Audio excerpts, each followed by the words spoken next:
She held her body as if protecting a secret that had never been touched. He was a millionaire used to controlling everything except his own past. When their eyes met, something ancient and dangerous awoke. If you love stories of love and romance, watch until the end, subscribe to our channel and leave a comment telling us where you're listening. The rain fell over London like a heavy curtain, turning the streets into dark mirrors that reflected the neon lights of the buildings. Hannah Louise pulled her coat tighter against her body, feeling the damp cold penetrate the cheap fabric. Her hands trembled, but it wasn't just because of the weather. It was the first day of March, and she had only arrived in the capital city a week ago, carrying a worn suitcase, a scholarship for art history at Oxford University, and secrets that weighed more than all her possessions combined. The room she shared with 3 other girls in the Notting Hill boarding house smelled of mold and deferred dreams. Anna Louise had chosen the bed next to the only window, not out of vanity but out of necessity. She needed to see the sky, even if it was just a grey sliver squeezed between buildings. For the past 10 years since her parents' death, she had grown accustomed to living with little space, little light, little air. But she had never gotten used to the suffocating feeling that had accompanied her since that terrible night in Oxford. Her parents, Marianne and Robert, were renowned artists in the Oxfordshire cultural scene. Their home was a refuge for intellectuals, painters, writers, and musicians who sought inspiration away from the bustle of big cities. Anna Louise grew up amidst paints, brushes, heated discussions about art and politics, and the sweet smell of linseed oil her mother used on her canvases. It was a world of color, movement, and passion, until the flames consumed everything in a single night. The fire had been classified as accidental by the authorities, a short circuit in the studio, they said, but Anna Louise knew there was something wrong with that version. She was at school when it happened, a 12-year-old girl who returned home to find only ashes and smoke. She could never forget the smell, and she could never forget the strange looks she received in the following days, as if people knew something she didn't. Aunt Eulalie took her in at her gloomy house on the outskirts of Bath, but the gesture was far from charitable. The woman, Anna Louise's father's younger sister, had grown bitter after a broken marriage and a life of lost opportunities. She treated her niece as a necessary burden, a family obligation she had to fulfill until Anna Louise turned 18. The house was full of heavy silences, old portraits that seemed to watch every move, and unspoken rules about what could and could not be touched, spoken or remembered. It was there that Anna Louise learned to hide, not just from the tears that stubbornly came in the early years, but from herself. She discovered that the body could be a treacherous enemy, that desires could arise at the most inappropriate times, that the need for affection and touch could turn into a dangerous vulnerability. So she built walls, high, solid, insurmountable. She dressed in loose clothes, always kept her hair tied back, avoided the curious eyes of the town's young men. She allowed nothing and no one to get close enough to hurt her again. When she turned 18, Aunt Eulalie made sure to remind her that her obligation was over. Hannah Louise could stay, provided she paid rent and supported herself, or she could try her luck elsewhere. The choice was obvious. With the savings she had accumulated working as a docent at a small local museum, and the scholarship she had earned with the top grades in the county in art history, she left for London without looking back. But she carried with her something she had found by chance a few months before leaving. Flipping through an old book of Brazilian art that had belonged to her parents, she discovered a letter folded between the yellowed pages. The ink was faded, but it was still possible to read a few words. Among them, a name that made her blood run cold, Calderon. There was something about danger, about not trusting, about what they know about the fire. The rest was illegible, as if tears had blurred the words before the ink even dried. Anna Louise didn't know who had written that letter or why it was hidden in that book, but she knew the name Calderon was not unfamiliar. It was a powerful family, with businesses in various areas, including cultural patronage, and now in London, she was about to discover how much that name was intertwined with her past. The Calderon Foundation occupied a historic building in the city centre, an imposing 1920s construction that had been carefully restored to house one of the country's most important collections of contemporary art. Anna Louise had secured an unpaid internship as part of her studies, an opportunity she knew was too privileged to refuse. even if the name on the facade made her stomach clench every time she saw it.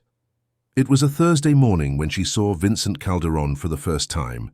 Ana Louise was on the second floor of the foundation, organizing catalogues for an exhibition that would open at the end of the month, when she heard firm footsteps echoing down the marble corridor.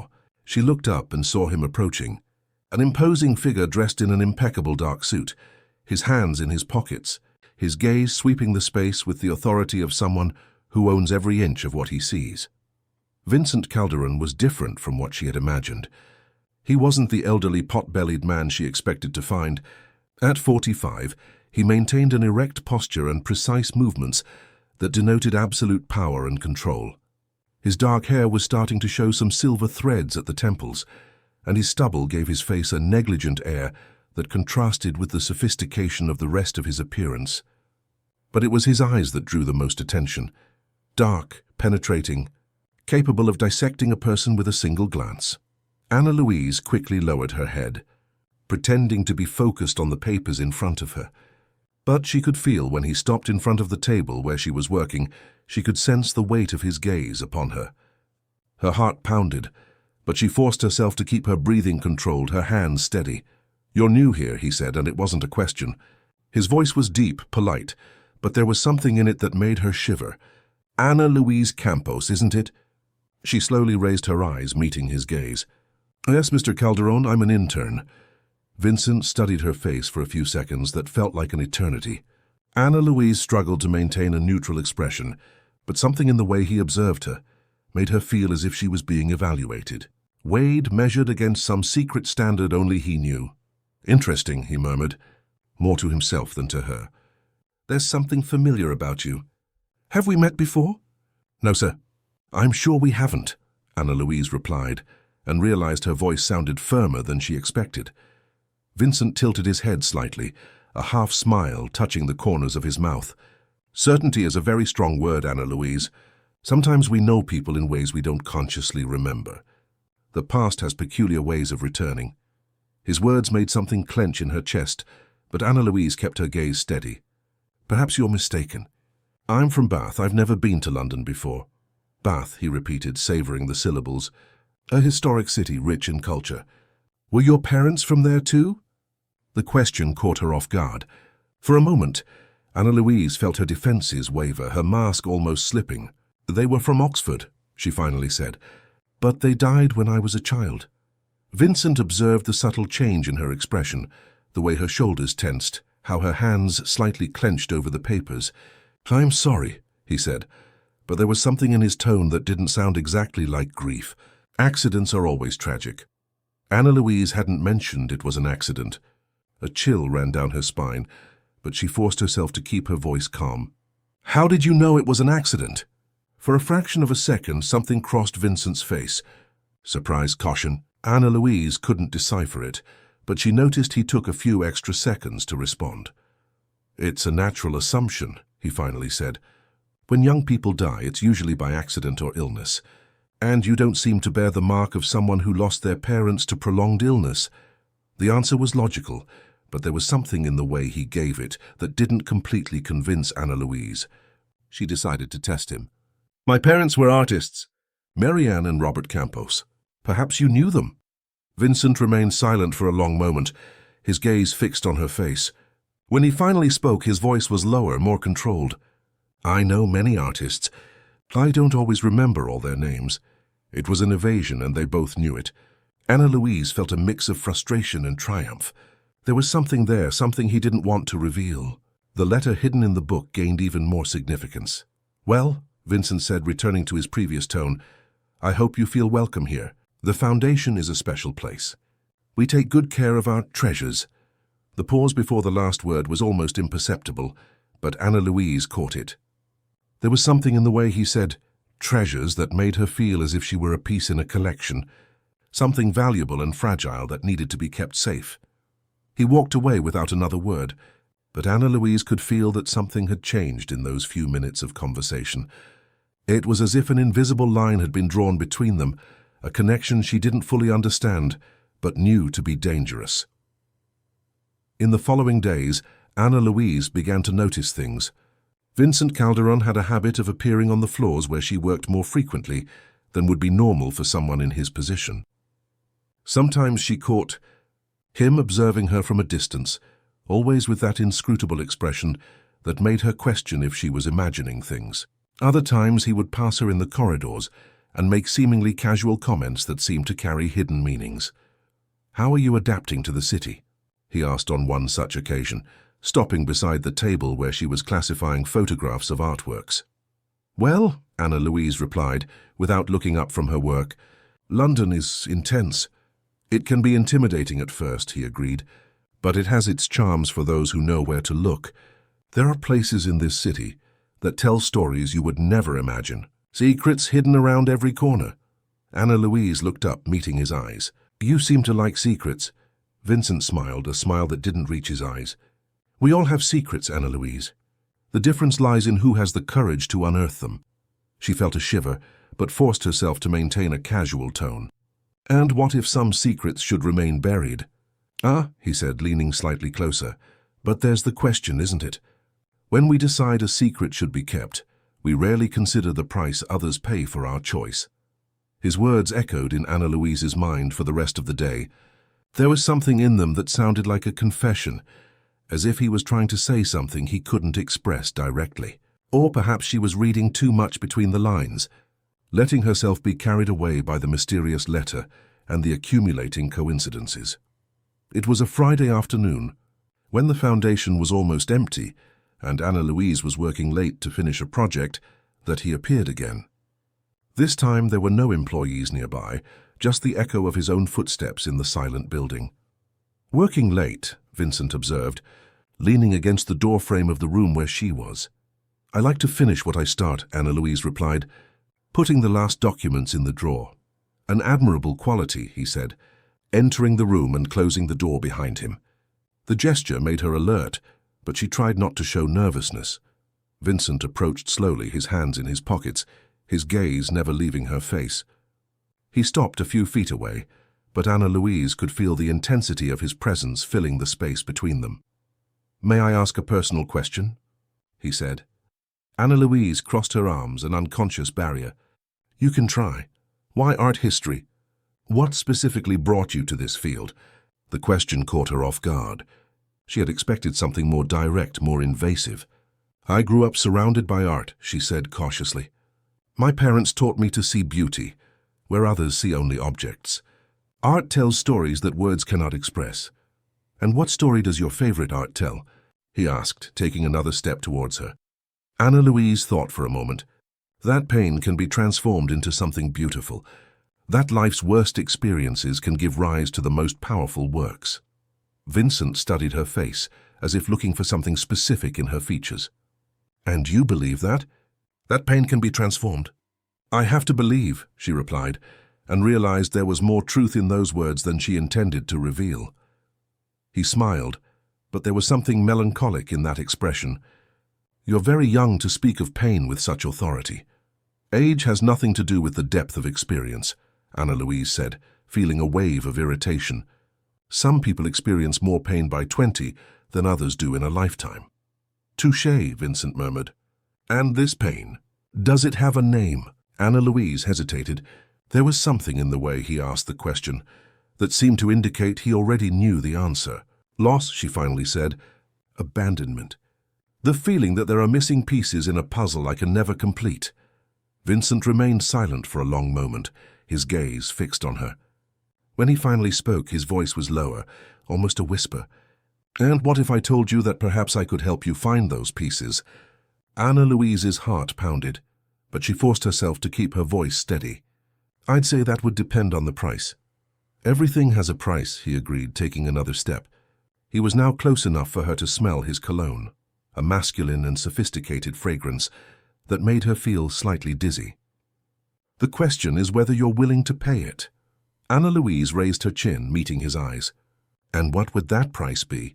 Vincent extended his hand, his fingers stopping inches from her face. "Trust," he said softly. "Courage. And perhaps the willingness to discover that not everything you believe about the past is true." The air between them seemed electrified. Anna Louise could feel the warmth radiating from his body, the intensity of his gaze making something clench deep in her stomach. It was a feeling she had spent years repressing, a physical need that frightened her with its intensity. "May I continue? Or can you not take any more?" Vincent asked, his tone provocative, but his eyes betraying something deeper. A thirst. Not just for pleasure, but for confession. Anna Louise stared at him for a long time, feeling all the defenses she had built over the years tremble under the weight of that moment.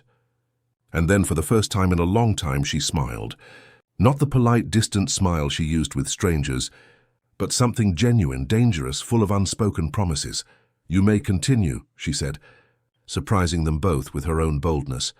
What she did next was not what he expected. Instead of pulling away or moving closer, Anna Louise picked up her bag and walked towards the door, stopping only to look over her shoulder. "But not here," she said, her voice filled with a determination she didn't know she possessed. "If we're going to play this game, Vincent Calderon, let's play it right." And she left, leaving him alone in the room with more questions than answers, and the certainty that he had completely underestimated Ana Luis Campos. The days that followed the encounter at the foundation were silent torture for Ana Luis. She found herself thinking of Vincent Calderon at the most inappropriate times, remembering the warmth she had felt when he approached, the way his voice had grown hoarse when he asked that provocative question. It was as if something had awakened within her, something she had carefully kept dormant for years, and now it struggled to break free. But Ana Louise was no naive romantic. She knew there was something dangerous about that attraction, something that went far beyond the obvious chemistry between them. Vincent Calderon knew something about her parents, she was sure of it. The way he had reacted when she mentioned their names, the subtle questions, the way he seemed to always be observing her. Everything indicated he knew more than he let on. The following Monday, Ana Louise arrived at the foundation determined to find out more about the man who was messing with her head. She had spent the weekend researching the Calderon family online, but the information was limited and carefully filtered. Vincent was described as a discreet businessman, philanthropist, art collector. There were a few photos of him at social events, always impeccably dressed, always alone or accompanied by different women who never appeared twice. Nothing about his personal life, nothing about scandals, nothing that could explain the connection to her parents. The foundation was particularly busy that morning. A new exhibition was to open the following week, and everyone was rushing back and forth, organizing last-minute details. Ana Louise took advantage of the commotion to explore areas of the building where she normally didn't have access. There was an entire floor that was restricted, supposedly used for storing unexhibited works. But when she managed to go up there, she discovered it was more than that. The fourth floor housed what appeared to be a private apartment, decorated with sophisticated taste and artworks she recognized as extremely valuable. There was a living room with enormous windows that offered a stunning view of the city, a library with floor-to-ceiling bookshelves and several closed doors leading to other rooms. Ana Louise moved silently through the space, her heart pounding, knowing she shouldn't be there but unable to resist her curiosity. It was in the library that she found the first real clue. Among the art and philosophy books, there was a section dedicated to contemporary Brazilian artists, and there, on a shelf at eye level, was a catalogue from a group exhibition held in Bristol 20 years ago. Ana Louise removed the book with trembling hands and opened it to the index page. Her heart almost stopped when she saw the names. Marianne Santos Campos and Robert Campos were listed among the participating artists. Her hands trembled as she flipped until she found the page dedicated to her parents' works. There they were, smiling, young, radiant, posing alongside their art. The caption stated that they were a promising couple on the national art scene, known for their paintings that explored social themes with a visceral and emotional approach. But what caught her attention most was a small note in the corner of the page. Special thanks to patron Alaric Calderon, whose generosity made this exhibition possible. Ana Louise felt as if the ground had disappeared from under her feet. Alaric Calderon, Vincent's father, had funded an exhibition in which her parents participated. There was a direct, documented connection between the two families. Why had Vincent lied when she asked if he knew her parents? Found anything interesting?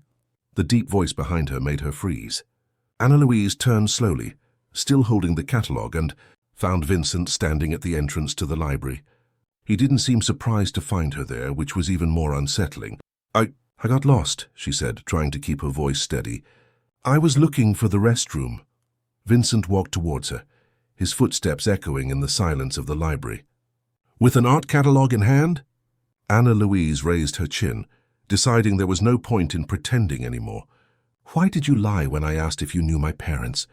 Vincent stopped a few feet from her, crossing his arms. There was something different in his posture, a tension she hadn't seen before. You're very direct, Anna Louise. It's not always a safe quality. Answer the question. He studied her for a long moment, as if deciding how much of the truth he could reveal. My father funded many artists over the years, hundreds of them. I was young at the time. I wasn't involved in the family business. I don't remember all the names. It was a half-truth, and they both knew it. Anna Louise flipped through the catalogue until she found a photo of the opening event. There, in the background, almost imperceptible, was a young man who appeared to be Vincent in his early 20s, talking to an older man who must have been his father. Here you are, she said, showing him the photo. You were there. You might even have talked to them. Vincent looked at the image, and Anna Louise saw something pass through his eyes. Pain, regret. It's possible, he said softly. As I said, it was many years, many people. Anna Louise closed the catalogue and put it back on the shelf. You brought me here on purpose. You knew I'd find this. Brought you where? To the foundation. For this job. You orchestrated all of this, didn't you? The pieces began to fall into place in her mind, forming a picture that both frightened and fascinated her. The scholarship, the internship here, you were behind everything. Vincent came closer, and this time she didn't retreat. You credit me with more power than I have, Anna Louise. The Calderon Foundation offers scholarships to promising students every year. You earned yours on your own merit. But you knew who I was when you hired me. I suspected, he admitted. There's something about you that reminds me of someone I knew a long time ago. Something in the way you move your head, how you furrow your brow when you're concentrating. Anna Louise felt a shiver run down her spine. My mother? Vincent didn't answer directly, but she saw the confirmation in his eyes. You are very much like her. Not physically necessarily, but there's something, an intensity, a silent strength. So you knew her well. I was young, Vincent said, and for the first time his voice sounded tired, impressionable. Your mother was magnetic. Everyone who knew her fell under her spell. There was something in the way he spoke about Marianne that made Anna Louise feel a strange pang in her chest. Jealousy of the past. Of a dead woman? Did you two have an affair? Vincent laughed, but there was no humor in the sound. Your mother was a married woman, Anna Louise, and very much in love with her husband. I was just a rich, bored young man who fell for the first woman who wasn't impressed by my money. His words brought a relief Anna Louise hadn't expected to feel. But they also raised new questions. If that was all it was, why all this seduction? Why did you bring me here? Vincent came closer, so close she could see the small lines around his eyes, feel the warmth of his body. Because when I first saw you, I thought I was seeing a ghost. And because... He paused, his eyes tracing her face. Because there's something about you that fascinates me in a way I can't explain. The confession hung in the air between them, laden with possibilities. Anna Louise felt her breath quicken, the space between them seeming electrified. But there were still so many unanswered questions. The fire, she said, her voice hoarser than she intended. Do you know anything about the fire that killed my parents? The change in Vincent's face was subtle, but she noticed it. Anna Louise? You know, she said, taking a step back. And you know something and you're not telling me. Vincent ran a hand through his hair, a gesture that made him seem younger, more vulnerable. There are things from the past that are better left buried. Trust me. Trust you. Anna Louise laughed, but the sound was full of bitterness. You've lied to me since the first day. How can I trust you? Because, Vincent said, taking a step towards her, despite everything, there's something between us that goes beyond lies and secrets. You feel it too. She felt it. It was impossible to deny the magnetic attraction that existed between them, the way her body reacted to his proximity, how her heart pounded every time he looked at her with that intense gaze. But it wasn't enough. It's not enough, she said, pulling away. I need to know the truth about my parents, and if you won't tell me, I'll find out for myself." Anna Louise headed for the door, but Vincent reached her before she could leave. He held her arm gently, the touch sending waves of warmth through her skin. "Don't go," he said, his voice low, almost a whisper. "Please." Anna Louise turned to face him and saw something in his eyes she hadn't seen before. Vulnerability. Fear, perhaps. "Give me a reason to stay." Vincent gently pulled her closer, his hands rising to cup her face. "Because I'm afraid of what you might discover if you look alone. And because I'm afraid of what might happen to me if you leave." It was the most honest thing he had said since they met. Anna Louise felt her defenses waver, the warmth of his hands on her face making her mind cloudy. "Vincent," she began, but he silenced her by placing his thumb over her lips. "Come with me," he said. "To my house. There are things I need to show you, things that might help answer your questions. But I can't do it here." Anna Louise knew she should say no. She knew that going with him to a private place was dangerous for several reasons. But the need for answers was stronger than prudence. "When?" she asked. "Tonight. After the foundation closes." Anna Louise nodded, even though she knew she was entering unknown and potentially dangerous territory. But there was no turning back. She had opened the door to the secrets of the past, and now she needed to face what lay on the other side. Vincent Calderon's house was in the Belgravia area, a 1940s construction that had been completely restored and modernized without losing its original charm. From the outside, it looked like a discreet but elegant residence surrounded by high walls and well-kept gardens. Inside, it was a private museum. Anna Louise followed Vincent through marble-lined corridors, past rooms decorated with period furniture and artworks she recognized as being by famous artists. There were Portinaris, Di Cavalcantis, Volpis, pieces worth fortunes that were there as if they were common decoration. "Your private collection?" she asked, trying to keep her tone casual despite being impressed. "Part of it," Vincent replied. "My father started the collection. I merely continued it. There's more in the basement and upstairs." He led her to a sumptuous living room with leather armchairs and a lit fireplace that created an intimate and welcoming atmosphere. There was a tray with whiskey and crystal glasses on a side table, and Vincent poured 2 shots without asking if she wanted one. "I don't drink," Anna Louise said when he offered her the glass. "Tonight you do," he said, pressing the crystal into her hands. "You'll need to." The phrase made her alert. "Why?" Vincent took a sip of his whiskey before answering, as if gathering courage. "Because what I'm about to show you might change everything you think about your parents, about the past, about me." Anna Louise felt a knot in her stomach, but forced herself to take a small sip. The liquid burned her throat, making her cough slightly. "I'm ready." Vincent led her to a wall where there were several smaller paintings arranged like a private gallery. Anna Louise examined them one by one, recognizing styles and techniques she had learned to study. When she reached the 3rd canvas, her world stopped. It was a painting of her mother. She would recognize Marianne Campos's distinctive style anywhere. The firm brushstrokes, the way she blended colors, the emotional intensity that emanated from the canvas. But it wasn't just the style that made her recognize it. In the bottom right corner, almost imperceptible, was her mother's signature. "How do you have this?" she whispered, approaching the painting. "My father bought it directly from her," Vincent said from behind her. "A few months before the fire." Anna Louise turned to face him. "That means they knew each other personally. That they had an ongoing business relationship." "Yes. And you lied when you said you didn't remember them." Vincent sighed deeply. "Anna Louise, there are things that are more complicated than they seem. My father, he wasn't a simple man. He had many businesses, many interests, not always legal." A chill ran down Anna Louise's spine. "What are you trying to tell me?" "That perhaps the fire wasn't an accident." His words echoed in the silence of the room, heavy as lead. Anna Louise felt her legs weaken and leaned against the wall. "Are you saying my parents were murdered?" Vincent approached her but didn't touch her. "I'm saying there are possibilities you never considered, and that perhaps it's better not to consider them." "Better for whom?" Anna Louise said, her voice filled with anger. "For you. For your family. For those responsible. For you," he said, softly. "For your sanity, for your safety." Anna Louise pushed him away, the whiskey spilling onto the Persian rug. It's not your decision to make. They were my parents. I have the right to know the truth.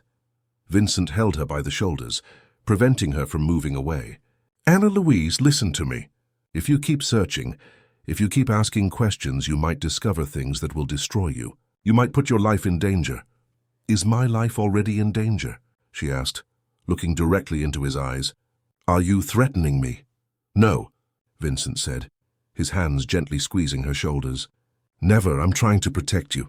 From what? From whom? Vincent hesitated, and Anna Louise saw an internal battle unfolding on his face. Finally, he released her shoulders and stepped back. Come with me, he said. There's one more thing you need to see. He led her to the basement of the house, a large space that had been converted into a kind of private archive. There were shelves with documents, old safes, and several tables with meticulously organized files.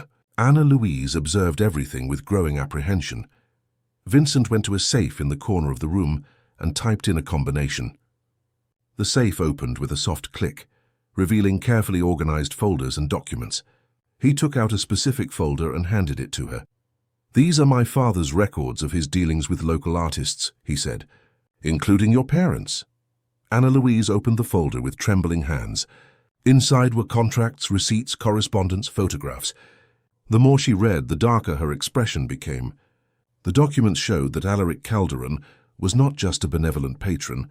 He bought works from artists in financial difficulty for prices far below market value, then resold them for exorbitant amounts. It was almost legalized extortion. Your parents were trying to break the contract, Vincent said when she finished reading. They had discovered that my father was reselling their works for 10 times what he paid. They were threatening to sue him, to expose the scheme publicly. Anna Louise sat heavily in a nearby chair. And that's why they were killed? I don't know, Vincent said, and there was genuine anguish in his voice. My father died 5 years after the fire. We never talked about it. But there are things in these documents, recorded phone conversations, that suggest what? Vincent pulled another document from the folder, this one with an insurance company letterhead, that there was a very high insurance policy on your parents' studio, a policy my father helped negotiate. Anna Louise read the document, feeling nausea rise in her throat.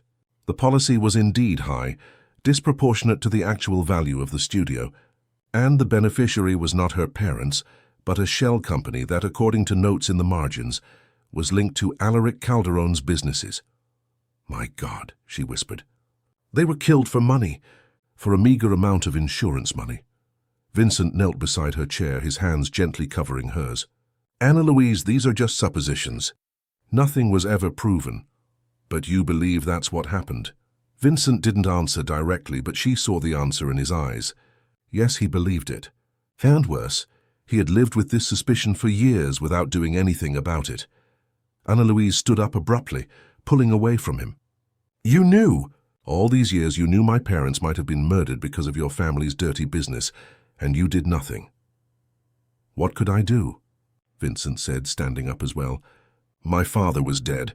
There was no concrete evidence, and You were a coward, she finished. It was easier to pretend you didn't know, that you had no responsibility. Vincent recoiled as if she had slapped him. Anna Louise, you don't understand.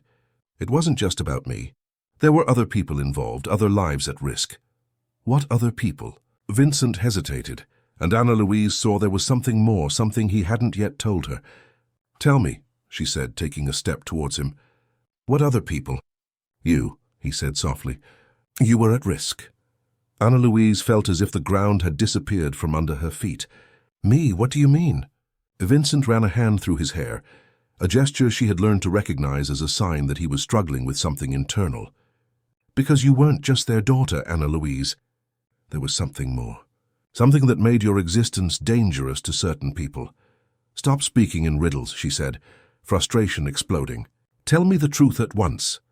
Vincent stared at her for a long moment, as if making an irreversible decision. Because there's a possibility that you are not Robert Campos's biological daughter. Anna Louise's world collapsed. She felt her legs weaken and leaned against the nearest table, struggling to maintain consciousness. What are you saying? There are documents here that suggest your mother had an affair, a relationship that lasted several months, and that you might be the result of that relationship. Anna Louise slumped into the chair, her mind spinning, trying to process the information. With whom? Who was the man? Vincent approached her slowly, as if dealing with a wounded animal. A trusted employee of my father's, a man named Edward Santos. The name meant nothing to Anna Louise, but she could see in Vincent's eyes that it meant a lot to him. Where is he now? He died, Vincent said softly. 3 months after the fire. Also in questionable circumstances. Anna Louise covered her face with her hands, trying to hold back the tears that threatened to come. Everything she had believed about herself, about her family, about her past was crumbling. Why are you telling me this? She asked, her voice muffled by her hands. Vincent knelt beside her again, gently removing her hands from her face. Because you deserve to know the truth. And because what? He looked into her eyes, and she saw something there that made her momentarily forget all the pain and confusion. Because I'm in love with you, he said. And when you love someone, you can't live with lies between you. The confession hung in the air between them, laden with all the complications it brought. Anna Louise stared at him, trying to process the emotions clashing within her. Anger, pain, betrayal, but also something more. Something she had tried to deny since the first moment she saw him. Vincent, she began, but he interrupted her by placing his fingers over her lips. Don't say anything now, he whispered. You need time to process all this, to decide what you want to do with this information. Anna Louise held his hand, moving it away from her lips. And what if I decide I want justice? What if I want to expose all of this, take it to the police? Then I will support you, Vincent said, even if it means destroying everything that remains of my family's name. It was the answer she didn't expect, but needed to hear. Anna Louise leaned forward, closing the distance between them, and Vincent didn't pull away. And what if I decide to forgive you? She whispered. Then, he said, his voice hoarse, we'll discover together how to rebuild something new on top of the ashes of the past. The kiss, when it finally happened, was devastating. Years of repression, pain, and loneliness dissolved in the warmth of Vincent's lips. In the desperate way, he pulled her closer. Anna Louise lost herself in the sensation, in his taste, in the way her entire body came alive under his touch. When they broke apart, both were breathless. Vincent rested his forehead on hers, his eyes closed. Anna Louise, he said, his voice filled with emotion, no matter what you decide to do, I want you to know that these have been the most real moments of my life in the last 20 years. She kissed him again, more gently this time, savoring the promise and the danger he represented. When they pulled apart, she knew she had crossed a line from which there was no return. Take me home, she said. I need to think. Vincent nodded, but before they stood up, he held her face between his hands. Promise me one thing, he said. What? That you won't do anything rash. That you'll talk to me before making any important decisions. Anna Louise hesitated. It was a dangerous promise, one that could limit her in the future. But looking into his eyes, seeing the genuine vulnerability there, she nodded. I promise. But as Vincent drove her back home through the silent streets of London, Anna Louise already knew that some promises are easier to make than to keep, and that the truth once revealed has a life of its own. Anna Louise couldn't sleep that night. She lay in the stuffy boarding house room, staring at the cracked ceiling, reliving every word Vincent had said, every revelation that had shaken the foundations of her identity. The possibility of not being Robert Campos's biological daughter was like a black hole in her chest, sucking away all the certainty she had ever had about herself. At 5 in the morning, she gave up trying to sleep. She dressed silently so as not to wake her roommates and went out into the empty streets of London. The city was still asleep, but she needed to move, to think, to process everything she had discovered. She walked aimlessly through the streets of Notting Hill, the cold dawn air cutting her skin like sharp blades. It was during this solitary walk that she made a decision. She couldn't just rely on Vincent's word. As powerful as something was growing between them, as much as the previous night's kiss still burned on her lips, she needed to discover the truth for herself. And that meant going back to where it all began. Bath. Anna Louise spent the next 3 days organizing her trip back to Oxfordshire. She invented an excuse to be absent from the foundation, told her colleagues there was a family emergency, and bought a bus ticket to the city where she had grown up. She said nothing to Vincent. although he had tried to contact her several times. Each missed call, each ignored message was like a stab to her chest, but she knew she couldn't let her feelings influence her. Not until she discovered the whole truth. The bus journey lasted 8 hours. 8 hours of landscapes gradually changing from urban to rural, from skyscrapers to tree-covered hills. When she finally arrived in Bath, Anna Louise felt the familiar weight of nostalgia mixed with pain. The city hadn't changed much in the 4 years since she left. The same cobbled streets, the same colonial houses, the same atmosphere of suspended time that had so suffocated her in adolescence. Aunt Eulalie's house was on a quiet street on the outskirts of the historic centre, a 19th-century building that had seen better days. The garden was neglected, the walls needed painting, and the windows were closed with heavy curtains that blocked any trace of sunlight. Anna Louise hesitated in front of the iron gate, gathering courage to face the woman who had been her legal guardian for 6 long years. Eulalie Campos opened the door on the 3rd ring of the doorbell, and Anna Louise was surprised by the change in her aunt's appearance. The woman who had always been thin was now skeletal. Her clothes seemed to hang on a hanger, and there was an unhealthy pallor to her skin that contrasted with her still sharp and suspicious eyes. "Anna Louise," her aunt said, without surprise in her voice, as if she had been expecting the visit. "I thought you wouldn't come back here." "Hi, Aunt Eulalie. I hope you don't mind me showing up unannounced." The older woman studied her for a long moment before stepping aside, allowing her to enter. "Come in, let's talk." The house was exactly as Anna Louise had left it. The same dark, heavy furniture, the same old portraits on the walls, the same smell of mothballs and melancholy that permeated every room. They sat in the living room facing each other, with years of resentment and unspoken words hanging between them. "You're different," Eulalie observed, serving a tea Anna Louise hadn't asked for. "There's something in your eyes. You've discovered something." The phrase made Anna Louise alert. There was something in the way her aunt spoke that suggested prior knowledge. "Discovered what?" "About your parents. About the fire. About who you really are." Anna Louise felt a chill run down her spine. "You knew.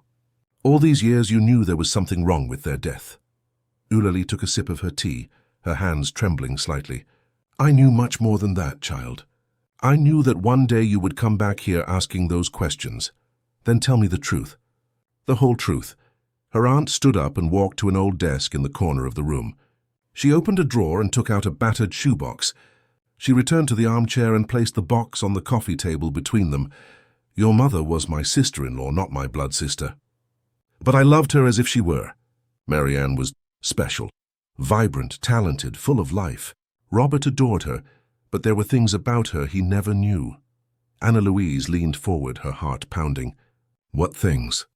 "That she couldn't have children, at least not with him." The words dropped like bombs in the silence of the room. Anna Louise felt as if the air had been sucked from her lungs. "What are you saying?" Eulalie opened the box, revealing letters, documents, photographs. Marianne and Robert tried to have children for years. She underwent every possible test, consulted doctors in Bristol, London, even Brighton. The conclusion was always the same. It was almost impossible for her to get pregnant with him. Anna Louise picked up one of the photographs from the box. It was her mother, younger than she remembered, smiling, but there was sadness in her eyes. "Almost impossible isn't impossible." "No," Eulalie agreed. But when she finally got pregnant, it was after meeting Edward Santos. The name Vincent had mentioned. Anna Louise felt as if pieces of a macabre puzzle began to fall into place. "Tell me about him." Eulalie took another photo from the box. It was a man in his 40s, handsome in a rugged way, with intense dark eyes and a warm smile. There was something familiar about him, something that made Anna Louise feel a tightening in her chest. Edward was an employee of Alaric Calderon's. He started as a driver, but he was intelligent, ambitious. Over the years, he became the old man's trusted right hand. He handled the more delicate affairs. Delicate how? Like convincing artists to sell their works for low prices. Like uncovering secrets that could be used as leverage. Like making problems disappear. Anna Louise studied the photograph, trying to find similarities between herself and the man. The eyes, perhaps, the shape of the face. "And my mother got involved with him." "Your mother fell in love with him," Eulalie corrected. "It was an intense, tormented affair. She knew it was wrong that she was betraying Robert, but she couldn't resist. Edward represented everything that was missing in her life: danger, passion, the feeling of being alive. Anna Louise placed the photo on the table, her hands trembling. "And I am that man's daughter." "We believe so.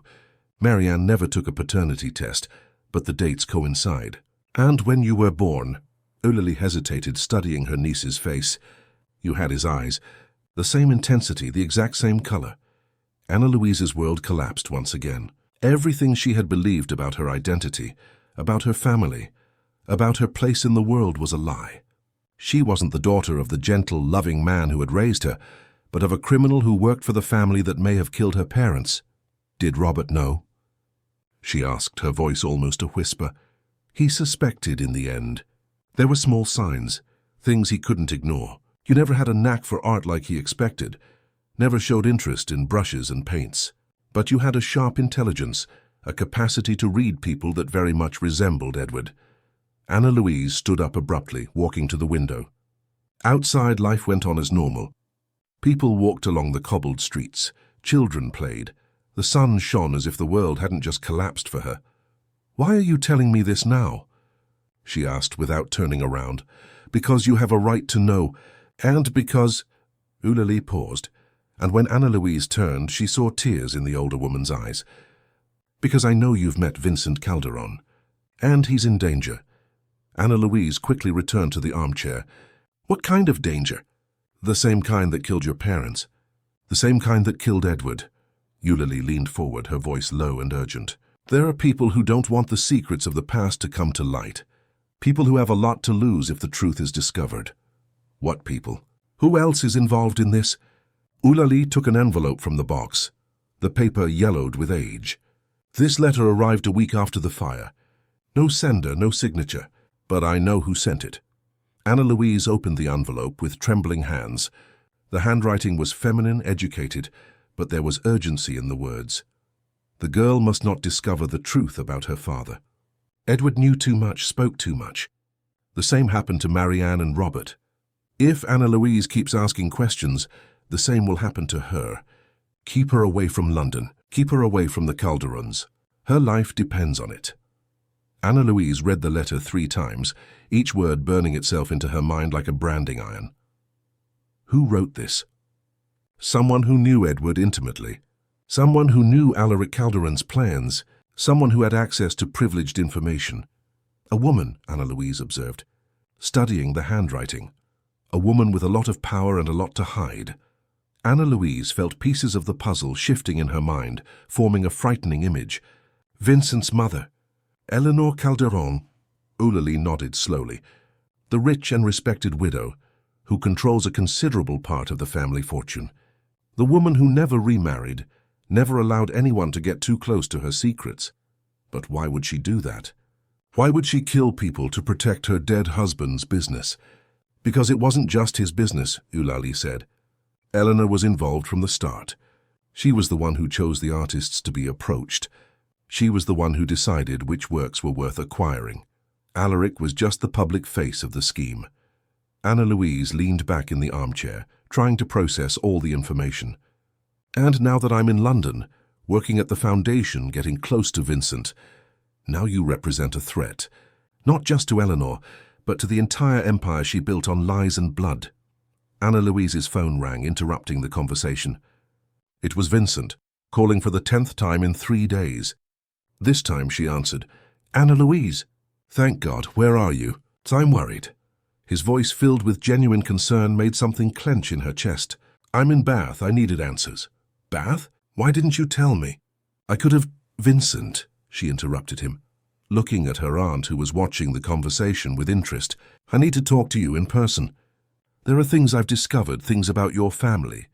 There was a long pause on the other end of the line. "What kind of things?" "I can't talk on the phone." "It's dangerous." Another pause. "Anna Louise, you're scaring me." "Where exactly are you?" "Can I come there?" Anna Louise looked at Eulalie, who shook her head negatively. "No, it's better if I go back to London. But not to the foundation. Do you know a place where we can meet? Somewhere private, safe? Size my house. Do you remember the address?" "Yes, I'll be there tomorrow night." Anna Louise, be careful. If you've discovered something dangerous, Etario... I know, she said, hanging up the phone. Eulalie watched her with a worried expression. Are you sure you can trust him? Vincent is Alaric's son. Blood of his blood. Vincent didn't know anything when we were children, Anna Louise said. And even if he did, there's something about him. Something that tells me I can trust him. The heart can be a dangerous guide, child, especially when so much is at stake. Anna Louise knew her aunt was right, but there was something stronger than logic pulling her back to Vincent. Perhaps it was love. Perhaps it was destiny. Or perhaps it was just the desperate need to find someone who could help her navigate that labyrinth of lies and secrets. She spent the night at her aunt's house, sleeping in her old room surrounded by ghosts of the past. The next morning, Eulalie packed a small bag with some belongings Anna Louise had left behind, including a diary she had completely forgotten about. It was your mother's, Eulalie explained, handing her the leather-bound notebook. I found it after the fire, among the things that were saved. I never had the courage to read it. Anna Louise opened the diary to the first page. Marianne Campos's familiar handwriting danced across the yellowed pages, telling stories of love, pain, guilt, and hope. There were entries about Robert, about the frustration of not being able to conceive, about the feeling of being an incomplete wife. And then, on the last pages, there were entries about Edward. March 15th, I met a man today, Edward Santos. There's something about him that disturbs and attracts me at the same time. His eyes seem to see right through me, to see all my repressed secrets and desires. March 22nd, Edward came to the studio today. We talked about art, about life, about dreams. Robert was traveling, so we could speak freely. There's a connection between us that I can't explain. April 5th, I made a terrible mistake today. I kissed Edward. More than that, I gave myself completely to him. I know I'm betraying Robert, betraying everything I believe in, but I can't regret it. With Edward, I feel alive for the first time in years. Anna Louise skipped several pages, her heart pounding, until she found an entry that made her blood run cold. June 10th. I'm pregnant. After so many years of trying, I'm finally pregnant. But I don't know who the father is. The dates. It's possible it's Robert's, but deep in my heart I know it's Edward's. I know it by the way my body has changed, by the way I feel different. This child was conceived in passion, not in duty. Tears blurred Anna Louise's vision. She closed the diary and pressed it against her chest, feeling the weight of the truth finally settling on her shoulders. Thank you, she said to Eulalie, for keeping this, for giving me the answers I needed. Be careful, Anna Louise, her aunt said, hugging her for the first time in years. You are all that's left of Marianne in this world. I can't lose you too. The journey back to London was a journey through conflicting emotions. Anna Louise felt simultaneously devastated and liberated, as if she finally understood who she was, but at the cost of everything she had believed about herself. When the bus finally arrived at the capital's bus station, she knew she was returning as a completely different person from the one who had left. Vincent was waiting for her at the gate of his Belgravia house when she arrived, shortly after 9 in the evening. He seemed to have aged years in just a few days, with deep dark circles under his eyes and a tension in his shoulders that spoke of sleepless nights. When he saw her getting out of the taxi, the relief on his face was palpable. Anna Louise, he said, rushing to meet her. I was desperate. I thought something had happened. She allowed him to embrace her, feeling the familiar warmth of his body, breathing in his scent that had already become so familiar. But there was a new awareness between them now, a tension that hadn't been present before. We need to talk, she said, pulling away from the embrace. Inside, away from curious eyes. Vincent led her to the room where they had been a few days before, but this time Anna Louise didn't sit down. She remained standing, her mother's diary clutched to her chest, gathering courage for the revelations to come. I know who my real father is, she said without preamble. Edward Santos. And I know your mother is involved in my parents' death. Vincent recoiled as if she had physically hit him. What, Anna Louise, that's impossible. My mother would never... Your mother was your father's partner in the illegal business. She chose the victims, decided when it was time to eliminate problems. Anna Louise opened the diary and read aloud some of the most revealing passages. My mother documented everything. The pressures, the threats, the ultimatums. Vincent slumped into an armchair, his face pale. It can't be true. My mother is... She can be called distant, but she's not a murderer. Where is she now? Anna Louise asked. In Paris. She has a house there, stays a few months a year. How long has she been traveling? Vincent paused, clearly trying to remember. She left last week. Right after we started to get close, Anna Louise completed. It's no coincidence, Vincent. She knows I'm here. She knows we're getting involved. Vincent ran his hands through his hair, the gesture Anna Louise had learned to recognize as a sign of extreme stress. Even if it were true, even if my mother were involved, she would never hurt you. Not directly, wouldn't she? Anna Louise said, pulling the anonymous letter from her bag. Read this. Vincent read the letter in silence, his face growing progressively darker. When he finished, he looked at Anna Louise with an expression she had never seen before, genuine fear. My God, he whispered. If this is true, it is true. And there's more. Anna Louise moved closer to him, kneeling beside the armchair. Vincent, I need to know. You might be in danger too. If your mother is capable of killing to protect secrets, and if she thinks you know too much... Vincent looked into her eyes, and she saw something break inside him. She's always been controlling, he said slowly. Always knew my every move, every person I associated with. I thought it was maternal protection, but now you realize it might have been surveillance. They remained silent for a long moment, the weight of the revelations hanging between them like a toxic cloud. Finally, Vincent reached out and gently touched Anna Louise's face. What are we going to do? He asked. We're going to expose everything, she said, covering his hand with hers. We're going to take all the evidence to the police, to the press, to whoever is necessary. We're going to give a voice to the dead. This could destroy us. It could destroy everything that remains of my family's reputation. Anna Louise studied his face, looking for signs of hesitation or fear. Instead, she saw determination growing in his eyes. Then so be it, Vincent said. Some things are more important than reputation. Some things are worth fighting for, even if it costs everything. Anna Louise leaned forward and kissed him, pouring all her gratitude, relief, and growing love into that kiss. When they parted, both knew they had crossed another line. They were no longer just two people attracted to each other. Now they were allies in a war against forces that had shaped their lives since before they met. There's one more thing, Anna Louise said, hesitating. Something I need to tell you about us, about what this means. What? If Edward Santos was really my father, and he worked for your family, that means that... She paused, trying to find the right words. That means our parents might have known each other. That our lives were connected long before we met. Vincent nodded slowly. Fate has a cruel sense of humor. Or perhaps, Anna Louise said, perhaps it means we were destined to meet, to right the wrongs of the past, to give the dead the justice they deserve. Vincent pulled her closer, wrapping her in his arms. Then let's do this together. Let's confront my mother. Let's expose the truth. Let's break the cycle of violence and lies. Anna Louise nestled into his arms, feeling for the first time in years that she wasn't alone in the world. She had found not only answers to the questions that tormented her, but also a partner willing to fight by her side, no matter the cost.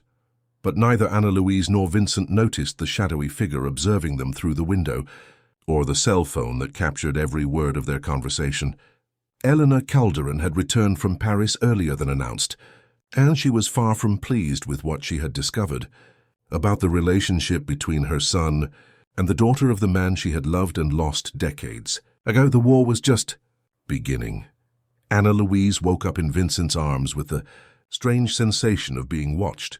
The grey dawn light filtered through the heavy curtains of his room, and she could hear the first sounds of London's morning traffic in the distance. They had fallen asleep on the living room sofa, exhausted by the previous night's revelations, but something had awakened her, a primal instinct, a sense of danger that made every nerve in her body vibrate with alarm. Vincent was still asleep, his face relaxed for the first time in days. Anna Louise moved carefully so as not to wake him, but when she tried to get up, a familiar voice cut through the silence like a blade. What a touching scene. The son in love with the daughter of the man I loved. Anna Louise turned quickly, her heart pounding. Eleanor Calderon stood at the entrance to the room, impeccably dressed in a white linen suit, her grey hair pulled back in an elegant bun. At 65, she still maintained the haughty posture of someone accustomed to commanding, but there was something icy in her blue eyes that made Anna Louise feel as if she were looking at a predator. "Mother." Vincent woke at the sound of the voice, sitting up immediately. "I thought you were in Paris." "I changed my plans," Eleanor said, entering the room with measured steps. "When I learned my son was getting involved with Edward Santos's daughter, I felt it was time to come home." Anna Louise slowly stood up, all her muscles tense. "So you know who I am?" "My dear girl," Eleanor said with a smile that didn't reach her eyes, "I've known exactly who you are since the first day you set foot in the foundation. I thought it was a coincidence initially, but when Vincent started showing interest in you, I knew it wasn't by chance." Vincent placed himself between Anna Louise and his mother, a protective barrier. "Mother, we need to talk about the past. About what happened to Anna Louise's parents, about Edward Santos." Eleanor laughed, a clear, cold sound. "Oh, my dear son, do you really think I don't know what you two have been plotting? The visits to the basement, the moved documents, the whispered conversations." She took a cell phone from her pocket, pressing a few buttons. Immediately, their own voices echoed through the room. It was the recording of the previous night's conversation. Anna Louise felt her blood run cold in her veins. "You were spying on us." "Protection, dear. A mother always protects the family's interests." Eleanor put the phone away and came closer, her heels echoing on the marble floor. "Do you really believe you're going to expose our family? Destroy decades of hard work because of some conspiracy theories?" "They're not theories," Anna Louise said, finding courage somewhere deep within her being. "You killed my parents. You killed Edward, and probably other people who tried to oppose your schemes." Eleanor stopped a few feet from them, studying Anna Louise with the same expression she would use to examine a work of art. "You are so much like him." "Like Edward?" "The same stubbornness, the same tendency to ask inconvenient questions." "You loved him," Anna Louise said, realizing the truth between the lines. "You were in love with Edward Santos." For the first time, Eleanor's mask of coldness slipped slightly. "Edward was special, intelligent, ambitious, loyal. Everything my husband wasn't. Alaric had business acumen, but he lacked passion. Edward had both." Vincent took a step back, shocked. "You had an affair with Edward? While Dad was alive?" "Your father knew," Eleanor said with disdain. "Alaric always knew. But he turned a blind eye because Edward was too useful to be dismissed, and because I was discreet enough not to cause a public scandal." Anna Louise felt a wave of nausea. "Then why did you kill him? If you loved him, why—" "Because he fell in love with someone else." Helena's voice rose for the first time, revealing the anger that had festered for decades. "Because he chose a romantic and naive artist instead of staying with me. Because he started talking about leaving the business, about starting a new, honest life with Marianne Campos." The final pieces of the puzzle clicked into place in Anna Louise's mind. "You didn't kill my parents for money or business. You killed out of jealousy." Eleanor smiled, but the smile was laced with venom. "Partially. Edward had discovered too much about our methods. He was threatening to expose us if we didn't leave him alone. And your mother, your precious mother, had convinced him that he could have a different life. So you eliminated them," Vincent said, horror growing in his voice. "All of them." "I did what was necessary to protect our family, our heritage, our future." Eleanor straightened up, returning to her haughty posture. "And I would do it again if I had to." Anna Louise took a step forward, rage burning in her veins like acid. "You destroyed my life. You took my parents, my identity. Everything I loved.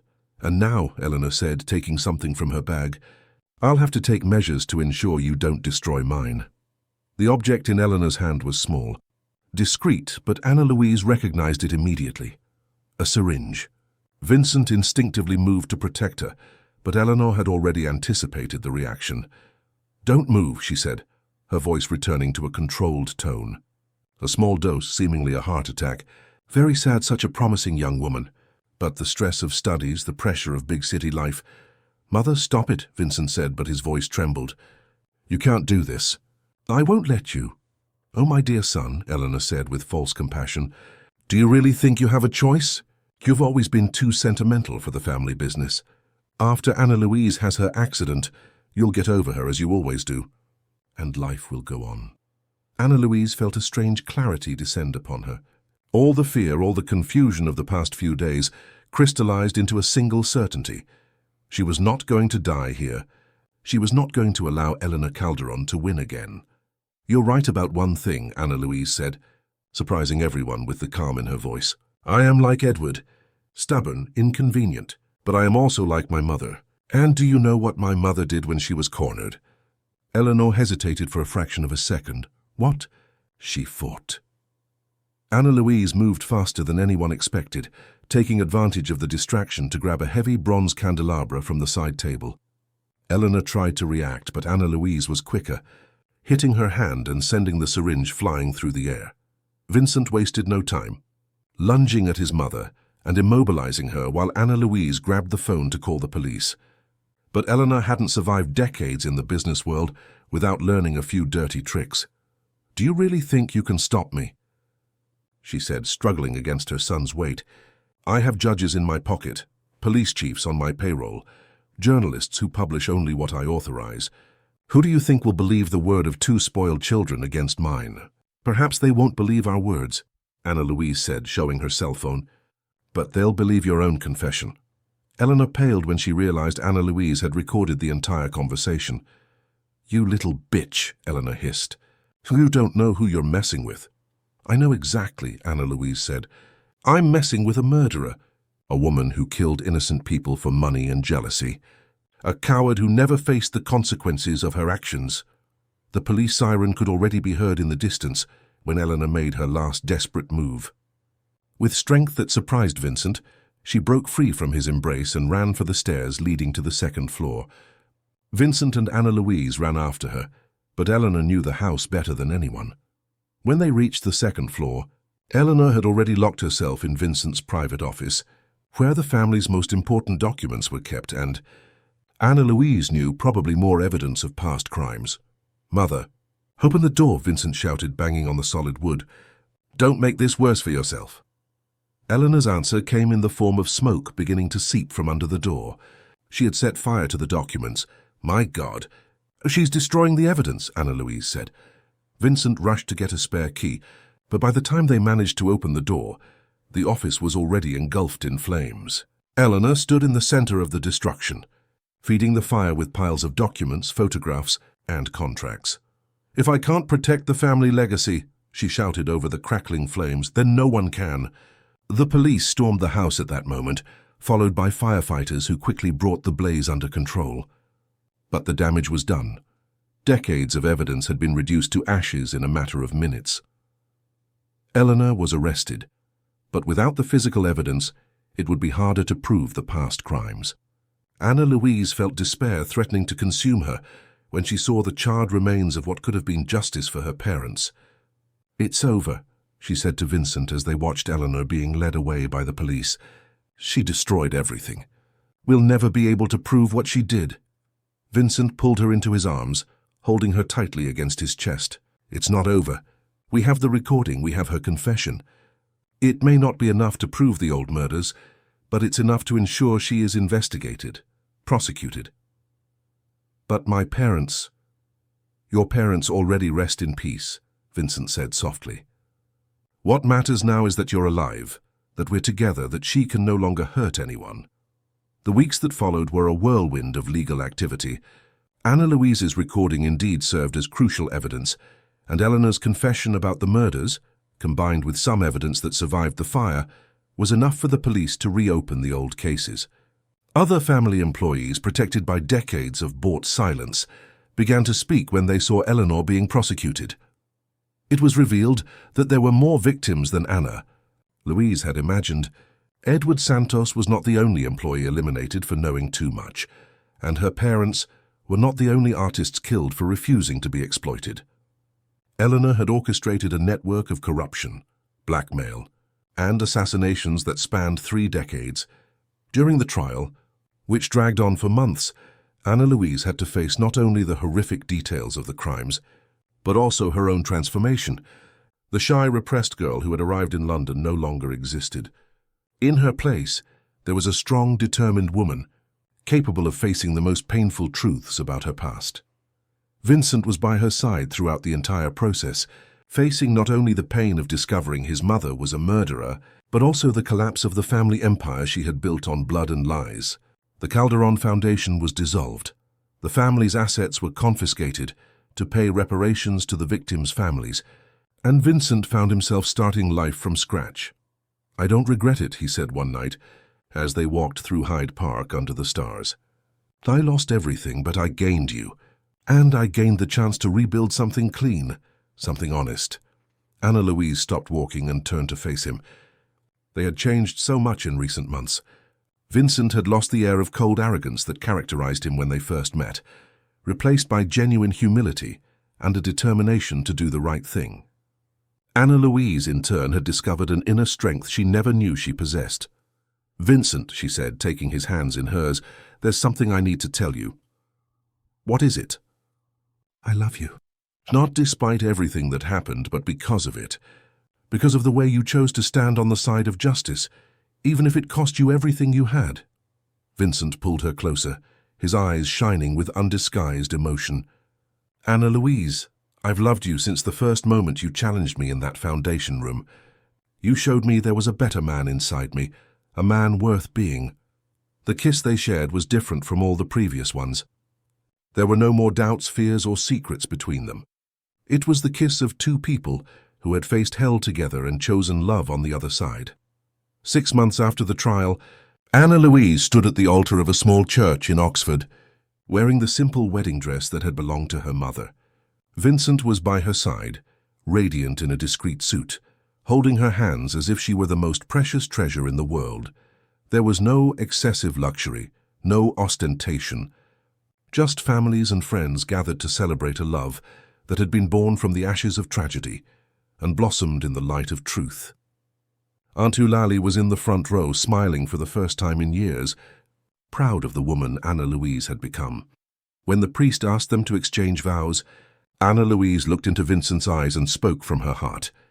"Vincent, you taught me that true love is not what protects us from pain, but what gives us the courage to face it. You taught me that the past can shape us, but it doesn't have to define us. I promise to love you not only on easy days, but especially when we have to fight storms together." Vincent held her hands more firmly, his voice thick with emotion. "Anna Louise, you showed me that redemption is possible, that we can carry the sins of our parents without repeating their mistakes. You taught me that true strength comes from vulnerability, that true love demands courage. I promise to build with you a life based on truth, justice, and the love we choose every day." When they kissed as husband and wife, Anna Louise felt something complete within her. It was not just the end of a journey, but the beginning of another. She had found not only answers to the questions that had tormented her for years, but also a companion with whom to build a future based on the values for which her parents had died. The reception was small and intimate, held at the same location where Marianne and Robert had married decades earlier. Anna Louise had insisted it be there, as a way to honor their memory and close the cycle of pain that had begun in that city. During the reception, Vincent pulled Anna Louise to a more secluded corner of the garden, where the party lights created a magical ambience among the ancient trees. "There's something I want to give you," he said, taking a small box from his pocket. Anna Louise frowned. "More jewelry?" "Vincent, you already gave me the engagement ring and—" "It's not jewelry," he said, opening the box. Inside was an old ornate key, clearly antique. "It's the key to your parents' studio." Anna Louise looked at him, not understanding, but the studio was destroyed in the fire. The building was rebuilt years later.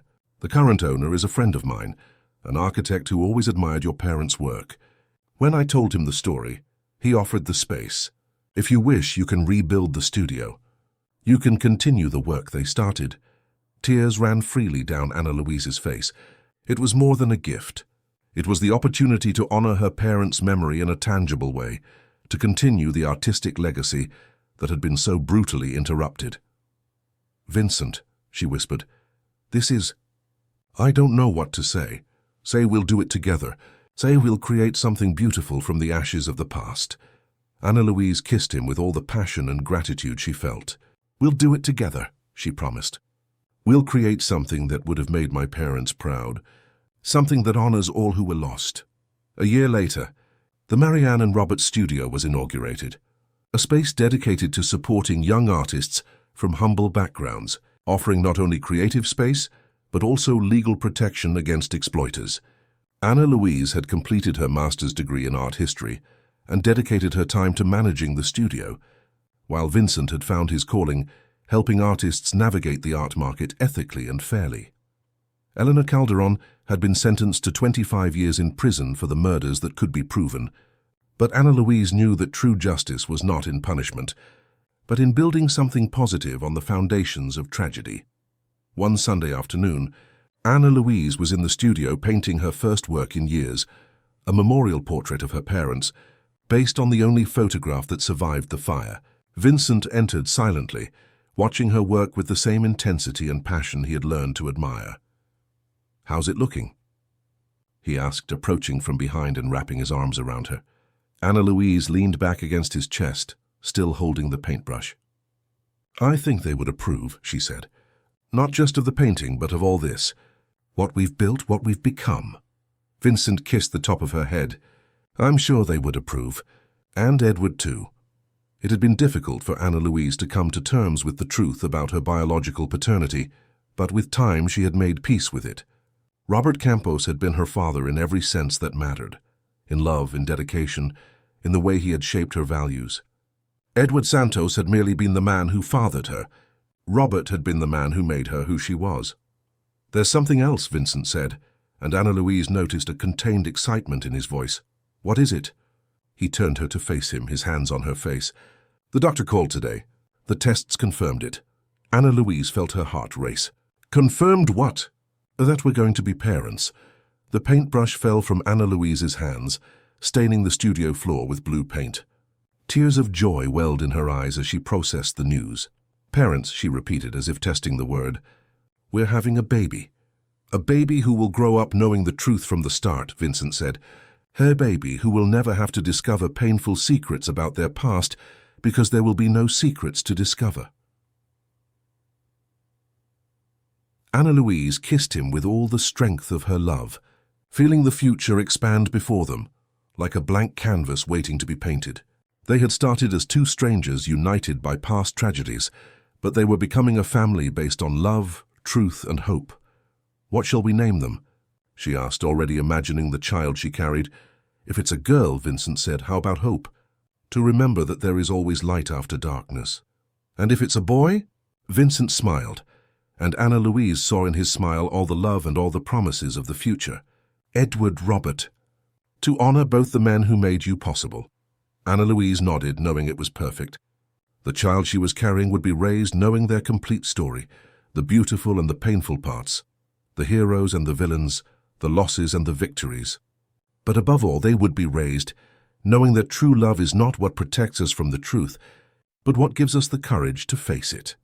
As the sun set over Oxford, painting the sky in shades of gold and rose, Anna Louise and Vincent remained embraced in the studio that had become a symbol of renewal and hope.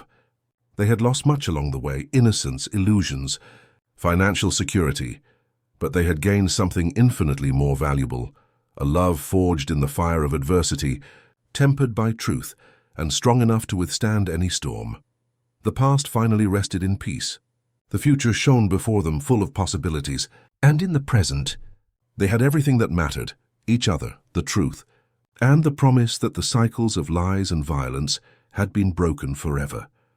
Anna Louise had learned that the body was neither a prison nor a weapon, but a temple where true love could flourish.